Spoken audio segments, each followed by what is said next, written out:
Hello everybody, and in this video we're going to talk about a very important concept in United States history called manifest destiny. Manifest destiny was the idea that Americans had the destiny granted to them by God to control the entire North American continent and beyond, including all the way down to South America for some people.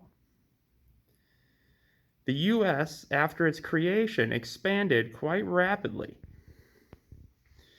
Originally, the original 13 colonies were mostly in this section of the map, but over time they increasingly added more things. For instance, later on they were to buy, they got Florida from Spain, and then they purchased a large tract of land in Louisiana that went all the way up and around here in 1803.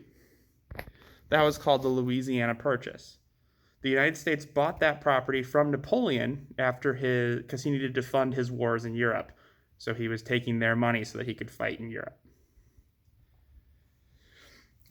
As the U.S. continued to expand its borders and settlers kept rushing out into new territories in what became the continental United States, they continued to have brush-ups with the Mexican government. Mexico technically owned all of this land, was part of Mexico. And the U.S. was not really honoring that border because of their belief in manifest destiny.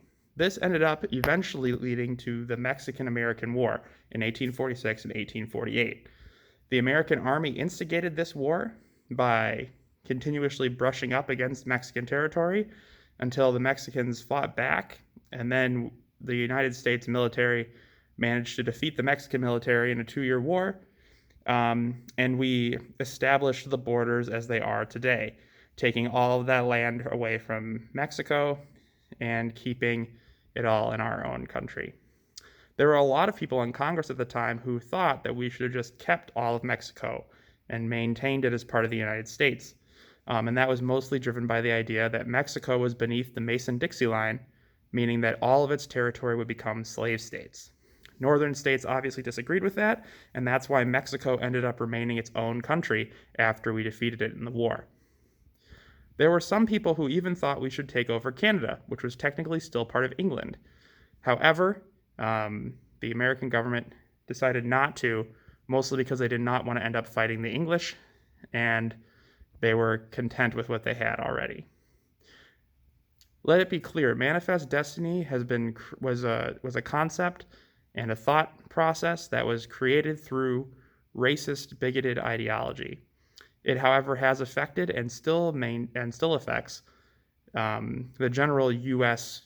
policy towards other nations on the North American and South American continent. Thanks for watching. This has been a history term.